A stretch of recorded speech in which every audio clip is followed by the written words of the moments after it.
Hey everybody, and welcome back to Gunology. Unfortunately, not to waste your guys' time here at the very beginning of the video, but Kentucky last July had a very devastating flood happen in eastern Kentucky. I took a role helping down there, and then basically took on a full-time role doing some construction and stuff down there. In doing so, that means I haven't been able to get back out here as much as I would like to. But with spring and summer rolling back around, I and a couple other guys will be jumping back in to do videos for you guys. So a couple of the videos coming up are going to be really cool. We're going to start posting videos every single week again. This video leading off is going to be a video about a gun that I've had for a while. I've had a lot of comments and questions about it, so I figured I would squash everything and fire back into her. Stay tuned. Thank you guys for coming back. So any of you guys familiar with the channel know that I've been carrying the Sig P365XL for quite a while now. I actually have two variations of it. Right now, I've got the one that I'm carrying. I'll be having a video come out about the new Vortex dot that they dropped. This is actually the upper that I'm carrying right now. But this is an upper that I have a lot of questions about all the time. The lower's been swapped out with the Wilson Combat, but this is the stock trigger that come in it. And this is a true precision barrel that I dropped in it quite a while back. This thing has a ton, over 1,000 rounds through it. Everyone's asked about wear and tear. You can tell that the finish, it's a little dirty right now. But regardless, the wear and tear on this is virtually none after 1,000 rounds. The compensator's been on there the whole time. I do clean it every single range session. But like I said, this is one of the most accurate drop-in barrels for like a compact, subcompact gun that I've ever shot in my life. The compensator keeps it so flat that it's incredible. And this thing is tough as nails. One of the things that I will allude to very quickly is that I know a couple of my buddies, including my brother being one of them, have had problems with the original Sig barrels that come in them rusting out, and then the little plate up here, and then the sights having rust form around those, right? So I haven't run into that issue as of right now, but I actually haven't had the stock barrel in mind. I didn't have it in there for a week and a half, and I had True Precision send me a barrel for it. So regardless, I'm gonna go ahead, shoot this for you guys some today. This is kind of the range fun toy. I don't carry this one for conceal anymore because I'm carrying the other one that's not compensated and has the other red dot on it because I'm trying to run it, figure it out a little bit. But anyway, I'm gonna go ahead and jump in, shoot this one a little bit for you guys today, see if you guys like it. Okay guys, we're here at 7 yards. I'm gonna go ahead and go hot. I've got a splatter target set up in the A zone of this man. We'll see what we can do.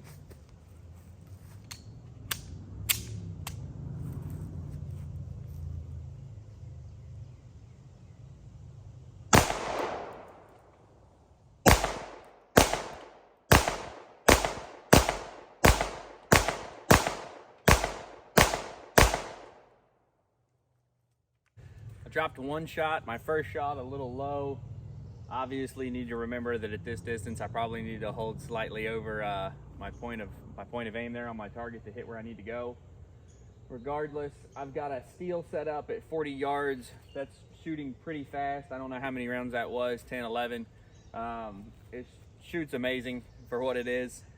This pistol punches way above its weight class in that regard, but we'll try to see if we can't ring some steel with it here.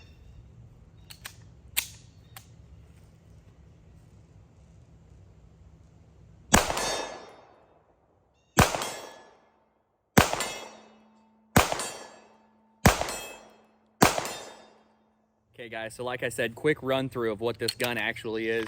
We are free and clear here. This is the Wilson Combat lower, the stock trigger and Sig XL 365 slide, true precision barrel, and this is a Herrington Arms Comp, and I am still running the Romeo Zero Sig dot. So from top to bottom, the Sig slide has been fantastic. The trigger I absolutely adore in these.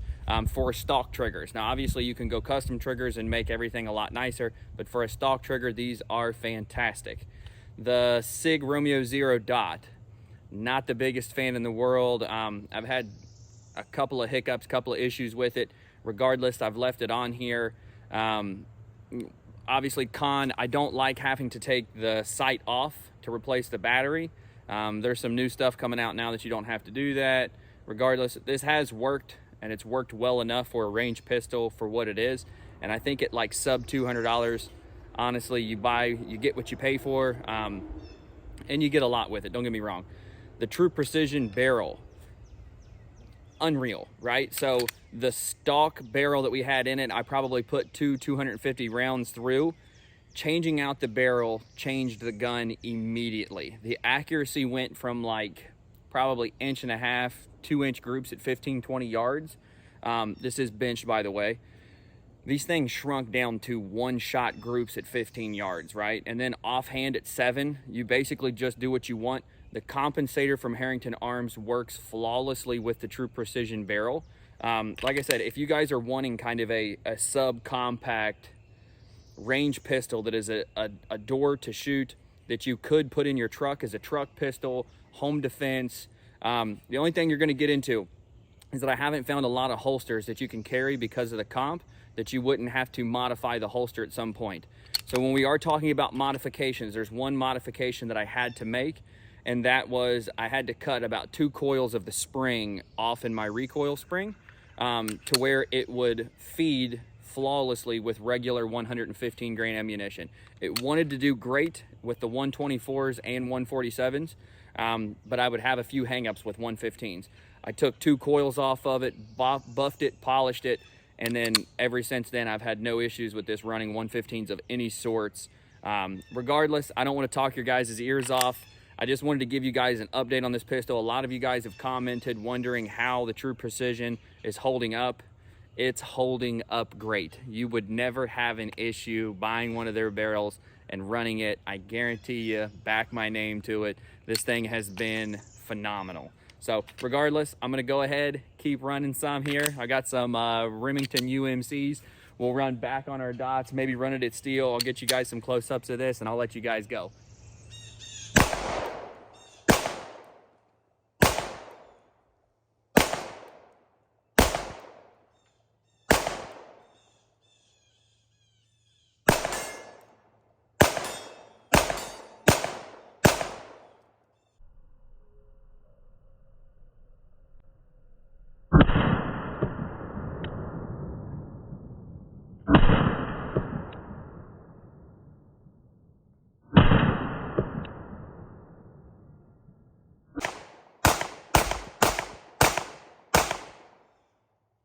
Okay guys, just for fun, I'm gonna run a couple of drills with it here on the timer.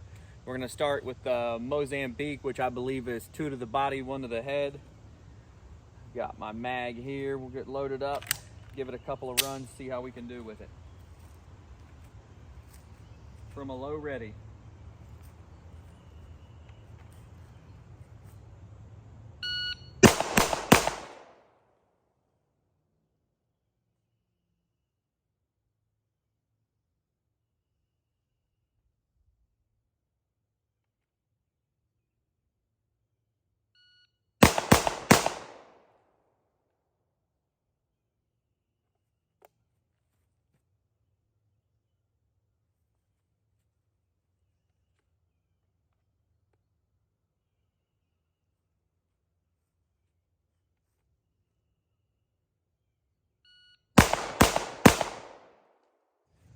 Okay, I'm gonna do a couple of one-shot drills from a low ready up at the steel. We're about 35, 40 yards here.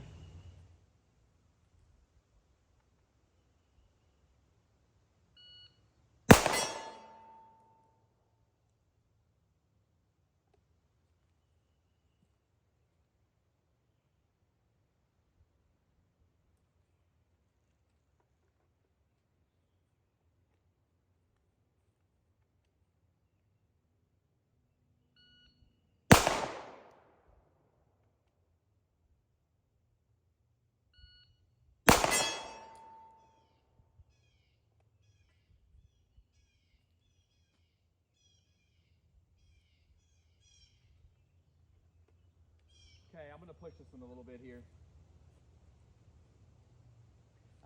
I don't know if you guys can tell or not, but from my low ready position, I'm pointing it basically down into where these tire tracks and stuff are. I'm not just low of the target up there. Gotta make it hard on myself.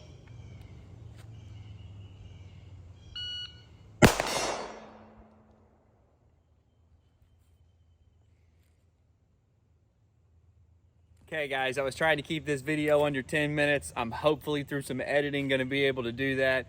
Don't worry, I won't take out my missed shots or nothing. You guys have basically seen me get out of the truck and have my range day to day with this pistol though. It just shoots so good. It's so comfortable with the Wilson Combat. That is something that I would recommend, even if you're not gonna put the True Precision or the Herrington Arms or something on. The two upgrades that I would probably go with first would be the grip. The grip compared to this, with the thickness and the texture of it, is Wilson knocked that out of the park, and it's a pretty cheap upgrade. I think they're only like 65 or 70 bucks. My next thing would be drop a new dot on it, which if you guys stay tuned and keep watching, the Vortex just dropped the Defender CCW. This is a 3 MOA dot. I'm gonna be doing a review of this dot within the next couple of weeks. I've got some rounds through it. I've been carrying it consistently every single day. I'm just kind of going to test the durability of this thing, put some shots through it.